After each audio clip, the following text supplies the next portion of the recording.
Good morning, happy Vietnamese Women's Day. We are Tran Trong and Pham Thanh, taking you guys on a tour to the period of Renaissance in history. Our topic focuses on humanism in the Renaissance.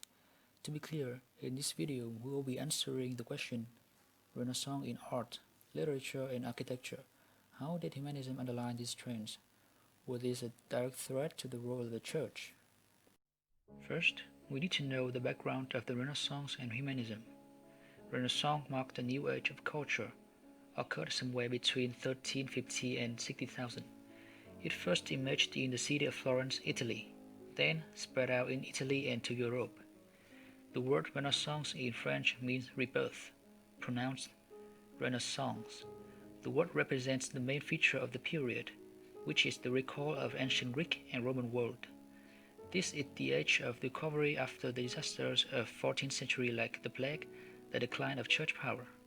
People started to emphasize individual ability, so the concept of city-state emerged and the number of cities in Italy seized a chance to develop themselves and be independent.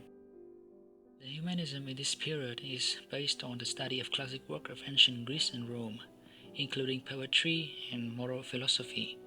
In this time, as the power of the church declined, the secularism, which is the direction away from belief in God and towards the belief in the individual, that characterized the humanism of the Renaissance.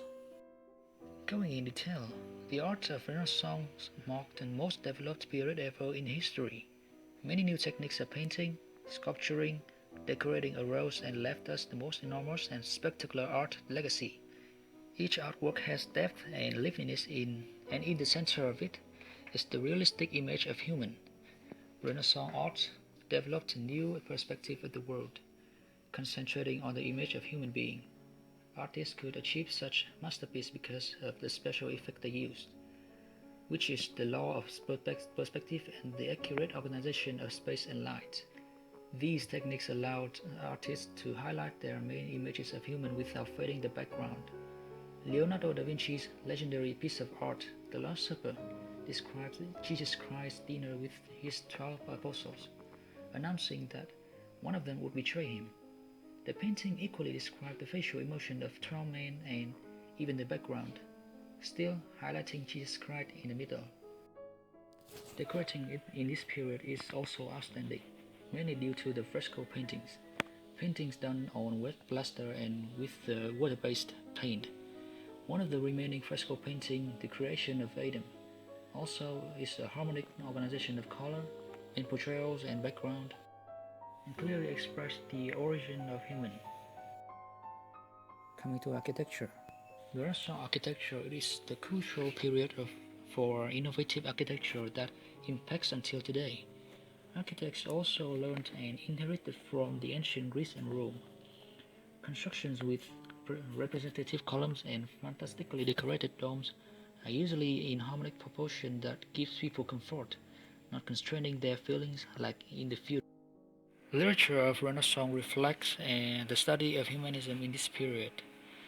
Classical Latin was widespread at this time, however, as many city-states seized their independence, the trend of vernacular literature was more popular. Vernacular literature is the recall of regional and ancient literary work. Each city-state had their chances to develop and preserve their own region's characteristic. It shows that the Renaissance literature was also defined by the secularism, emphasizing on the individual, appreciating human ability and apart from authority or higher power. Romeo and Juliet is the all-time well-known literary work of Shakespeare that was written when a Renaissance spread to Britain that reflects the entire humanism in it. We all know the tragic love story, but besides all the dramas, the story also delivers the desire of people of the Renaissance of being self-sufficient. Talk about the impact of Renaissance on the role of the church. First of all, in this period, Christianity still played an important role in the spiritual life of European people. People's faith in Jesus is unreplaceable, and He is the guideline for every actions or literacy during this period. They seek to Jesus in order to find a way to live a guideline for them in life, or the model to describe, such as the picture of the Last Supper from Leonardo da Vinci. Although the doctrines of people in this time is written in Latin, but it did not stop people from coming to the masses in order to hear the commandment of the God. But the people's faith in Jesus declined a little bit after some natural disasters such as the Black Death from 1347 to 1353, or drought in the early century. But afterward, their faith is recovered and people still believe in Christianity. But now people have questioned the role of the church. The scholars see the church and the role of the Pope at this period is wrong. They see that the church plays a wrong role of an organization representing the role of the God on earth. Not only that, they also see the church now have corrupted in power, land, and wealth as an objective stand in the way of development model. One example for this corruption religion is the Pope Alexander VI, a Borgia Pope infamous for his corruption when he tried to let 4 of his son and daughter in a political marriage in order to enhance his influence throughout the Italian and Europe. Many writers, scientists use their work to mock the church and the Pope, so they think and the corruption of the church inside their famous book, such as Dante with the infamous The Inferno. In this book, he even ready to put the Pope to hell because of what he have done, so that he can realize the crime in his corruption.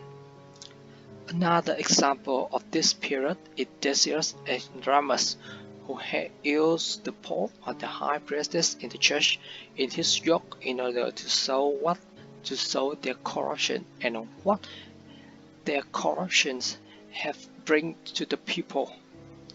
And last but not least, Martin Luther, the leader of the movement against the church and religious reform in Germany. Not only sociologists turned against the church, but so does some scientists such as Galileo. His heliocentric theory have been banned by the church, and the church sees him as a heretic because he goes against the lesson inside the doctrine, which on the plans spin around the earth. And they forbidden him to come to Italy. And all of this event has reduced the church reputation and trustworthiness. Later, when the scholar discovered more about the protagonist theory, people in the center made it the measures of all things. It completely reduced the impact of the Pope and puts the church reputation to go to the bottom. People now want to reform the church in order to cleanse it. Corruption bring back the old church before, and this brings us to the 30-year religious war, when we finally divide the power of the church, divide the power of Christianity, reduce it, and reorganization the church to the better place. Thank you.